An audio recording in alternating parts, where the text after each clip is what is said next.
pourrait partir de la situation analytique. Au fond, vous allez voir quelqu'un dont vous ne savez rien, qui ne va pas vous raconter quoi que ce soit de lui-même.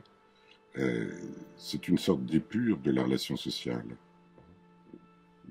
Un individu et un autre à qui on parle, qui n'a aucune volonté éducative, qui ne cherche pas à vous assigner, ou même qui ne cherche pas à lever un symptôme en vous encourageant d'une façon ou d'une autre, qui va juste vous écouter si vous acceptez de suivre une règle qui est de dire absolument tout ce qui vous vient à l'esprit sans aucune censure. Et finalement, c'est ça, tout l'enjeu de la psychanalyse, c'est faire tout ce qu'on peut pour libérer et donner la parole, la remettre au centre. Et ça, je pense que c'est essentiel et qu'on en a particulièrement besoin aujourd'hui, dans un contexte où la psychiatrie, on dit partout qu'elle va mal. Et peut-être qu'elle va mal parce que la parole, elle n'est plus vraiment au centre. C'est la technicité qui est peut-être un peu venue au milieu, quoi. Prend toute la place. Je vais donner un exemple. Le déni de grossesse. Le déni de grossesse, c'est une situation qui est propre aux humains. Il n'y a pas d'expérimentation animale sur le déni de grossesse. Pour une seule et bonne raison, c'est que le déni de grossesse, c'est le développement d'une grossesse qui ne s'accompagne pas d'une parole. Ni la mère, ni l'entourage, ni la porteuse, on pourrait dire, ni son entourage, ne nomment ce qui est en train de se passer.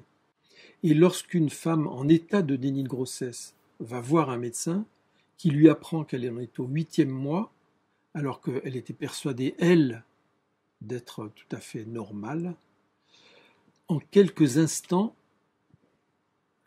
sa silhouette va se transformer, l'enfant va reprendre sa place, et elle va admettre, avec beaucoup de difficulté la plupart du temps, qu'elle est enceinte.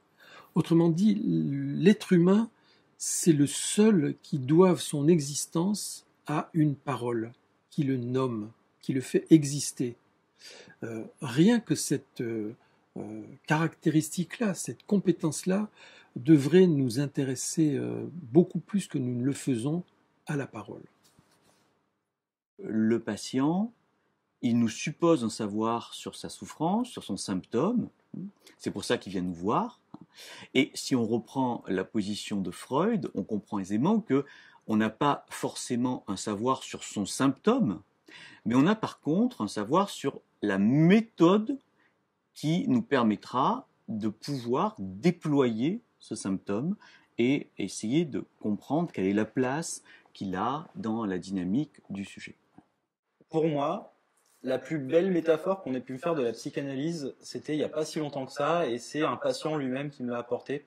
Et je trouve que ces mots expliquent beaucoup mieux en fait que ce que n'importe quel psy pourrait dire. Donc j'espère qu'il va pas se reconnaître, et puis au pire c'est pas grave parce qu'il n'y a rien de très personnel dans cette histoire, mais un patient vient me voir un jour et me dit qu'il était déjà allé voir des psys auparavant, des psys qui étaient un peu plus coach que moi. Donc ça veut dire qu'il allait dire exactement quoi faire, donner des conseils sur la vie, alors que moi je suis un peu plus silencieux, moi je suis plus dans l'écoute. Et il commence sa séance en me disant en fait ce qui me fait peur avec vous, c'est que je sais pas où je vais. J'ai l'impression que quand je suis en psychothérapie avec vous, je plonge quelque part et je sais pas quand est-ce que je vais sortir de l'eau. Je sais pas si je suis en train de plonger dans une petite mare ou si je suis en train de plonger dans une piscine olympique. Et la question en fait là-dedans c'était combien de temps ça va durer? Est-ce que je vais être soigné vite? Et donc il me pose la question, et moi je lui dis justement que je trouve sa métaphore très intéressante, mais que malheureusement je peux pas lui répondre à cette question. Moi tout ce que je peux lui dire c'est juste que en fait oui on va plonger ensemble. On va plonger ensemble, on sait pas jusqu'où, on sait pas à quelle profondeur. Je peux pas lui dire si c'est une mare, si c'est une piscine olympique ou même si c'est l'océan Pacifique. Par contre, ce que je peux lui dire c'est que moi je serai tout le temps avec lui pendant cette plongée, et que finalement je suis là pour l'accompagner. Donc au moins ce qui est sûr c'est qu'avec moi il coulera pas et que je l'accompagnerai pour remonter. Mais par contre j'attendrai le moment où il sera prêt à remonter en fait. Ce qui me touche le plus, en fait, c'est accueillir la parole des enfants. En fait, je crois que offrir un cadre où ils peuvent s'exprimer le plus librement possible et dire ce qu'ils sont sur le cœur, même des choses qu'ils ne peuvent pas avouer aux personnes qui leur sont le plus proches et qui sont les plus importantes à leurs yeux. Ça me semble être absolument précieux, de préserver un endroit qui puisse exister comme ça. Il y en a peu dans la vie. C'est parfois au gré de bonnes rencontres, mais parfois les bonnes rencontres dans la vie suffisent pas, et un cadre thérapeutique peut être une occasion d'une rencontre où l'enfant peut dire ce qu'il n'oserait pas dire à quelqu'un d'autre, pour que peut-être dans un second temps il puisse le dire à la personne à qui il aurait besoin de le dire directement. Un patient parle, sa voix, sa parole se déploie, il n'a pas une réponse habituelle, comme dans un processus de communication, même s'il y a quand même une communication analyste-patient, le fantasme d'un patient, d'un analyste silencieux durant toute la séance, passif, mort, c'est un fantasme, c'est pas vrai. Il y a une dimension communicationnelle quand même dans la séance, dans la relation transférentielle entre patient et analyste. Mais c'est pas de la communication usuelle, c'est pas des questions-réponses, on parle pas de la même chose, souvent. Le patient développe quelque chose, et l'analyste entend autre chose. Il devance en fait la compréhension du patient. La psychanalyse ne produit pas des miracles, mais elle produit parfois des avancées, des gains de savoir qui sont absolument incroyables. Et il m'est arrivé à plusieurs reprises dans ma pratique d'entendre les patients me dire « Ah, j'y avais jamais pensé à ça ». Et ça leur ouvre tout un horizon d'élaboration, de compréhension. Ils changent de position. Et tout à coup, ils voient leur histoire familiale d'un autre œil, et ça les change. De fait, ça les change. Et ça, je crois que c'est pas donné à toutes les psychothérapies d'utiliser ce type de technique.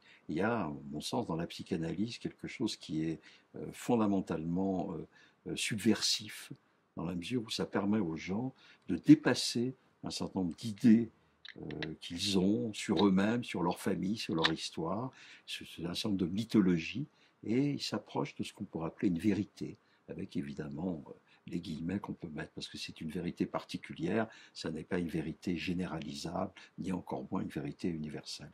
Mais c'est ce rapport à la vérité qui est particulier à la psychanalyse, qui, moi, m'a toujours enthousiasmé. Bien sûr qu'elle me fait vivre, je crois qu'elle donne même un sel particulier à mon existence. Je me souviens d'avoir dit à mon analyste, bon, la vie, ça m'intéresse pas trop, j'ai changé d'avis quand même, hein, mais la vie, ça m'intéresse pas trop. Il y a 2 moments où je sens que c'est branché, quand je suis avec vous, que je fais une psychanalyse, et quand je suis sur scène. Et finalement, vous voyez, j'ai hybridé la scène et la psychanalyse pour vraiment que ce soit bien branché. Donc évidemment que la thérapie soutient mon désir de vivre, soutient mon désir d'aller vers l'autre, et c'est pas qu'un processus à sens unique. Mais alors des fois c'est dangereux, c'est-à-dire qu'en psychobox, quand on libère le corps, on se met à porter des choses après la séance très lourdes, dont on a l'intuition qu'elles sont pas à nous, on va se balader en forêt, on est maussade, on est un peu agressif. Il y a quelque chose dans la rencontre qui a déposé des affects, qui a déposé des choses chez nous. Et là, il y a vraiment une rigueur professionnelle pour essayer de repérer qu'est-ce qui est à moi, pour éviter de l'épingler sur le patient qui n'a rien demandé. Et qu'est-ce que cette séance m'a fait? Donc, c'est pas rien d'être psychanalyste. Ça demande de la formation, et ça demande aussi une sorte de souplesse, de plasticité psychique qui est au moins aussi importante que la théorie qu'on maîtrise parfois plus ou moins. Alors bien entendu, il faut essayer d'aller chercher la manière avec laquelle on va rencontrer le patient en étant le plus honnête, le plus authentique et le plus intègre psychiquement. Alors parfois, ça passe par un outil classique, pourquoi pas, encore heureux, parfois par d'autres outils. Et je crois vraiment que dans une société qui est de plus en plus crépusculaire, on ne peut pas dire non plus que c'est la nuit absolue, que tous nos repères sont par terre, mais on sent bien que ça commence à se brouiller. Je crois vraiment que dans une société de plus en plus crépusculaire, il faut utiliser des outils crépusculaires. C'est-à-dire des outils qui n'ont pas peur de brouiller des choses qui, peut-être en plein jour, étaient faites pour ne pas aller ensemble. Et donc, j'invite vraiment dans cette société crépusculaire où on ne sait pas trop encore ce qui va advenir et on voit déjà ce qui n'est plus tout à fait, à inventer des outils crépusculaires pour une époque crépusculaire. Là, je parle en particulier de la souffrance des enfants. Les enfants portent leurs symptômes comme une honte, hein, quand on n'arrive pas à travailler correctement à l'école, quand on n'arrive pas à bien manger, ce que les parents nous préparent, etc. On se sent ou quand on n'arrive pas à avoir des amis, hein, on n'arrive pas lorsqu'on n'arrive pas à se faire des amis dans la cour de récré. Non seulement ça témoigne d'un conflit psychique, hein, d'une souffrance, mais en plus, ironie terrible de la vie symptomatique, hein, on s'en sent coupable. Ça paraît cruel, mais non seulement on souffre, mais en plus on se sent coupable de cette souffrance. La psychanalyse, elle est très honnête, elle arrive à débusquer le conflit psychique sous le symptôme et elle fait entendre à l'enfant et à sa famille ce dont il s'agit, ce qui lui permet de ressortir de la consultation en ne se sentant plus du tout coupable, et les parents peuvent à leur tour changer de regard sur le symptôme de leur enfant. La force unique un petit peu de la psychanalyse, c'est de pouvoir parler de soi sans limite, sans aucun tabou en fait. C'est une expérience assez particulière parce que c'est une expérience que on a certains tabous avec sa femme, on a certains tabous avec son meilleur ami, on a certains tabous avec simplement des copains, on a certains tabous avec son chef au boulot, des choses qu'on ne dirait pas avec les uns, des choses qu'on ne dirait pas, surtout pas à d'autres. Même avec la personne avec qui on s'entend le mieux, on a des tabous. Et cette force d'oser à un moment donné, face à quelqu'un qui a un cadre bien spécifique, qui va être très silencieux, qui va présenter aucun jugement ou quoi que ce soit, bah, ça permet de se parler en toute intimité, en toute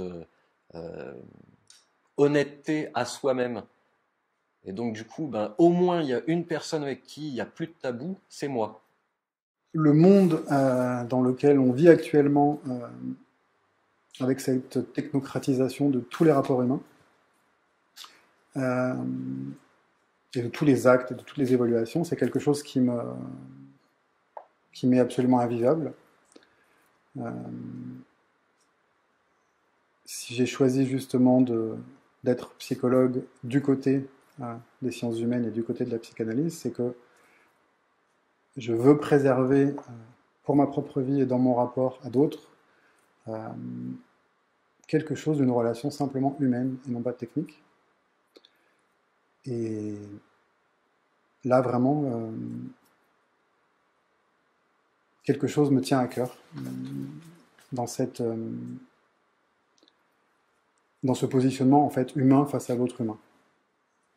Ce que je trouve très beau dans la position du psychologue d'orientation analytique, c'est que à la fois il a accès, mais il donne accès aussi aux patients à tout un matériel de pensée, tout un ensemble de matériel psychique, que ce soit des idées incidentes, des rêves, des fantasmes, des idéaux, qui n'auraient nulle autre place ailleurs. C'est-à-dire que seulement dans ce dispositif, ça peut émerger.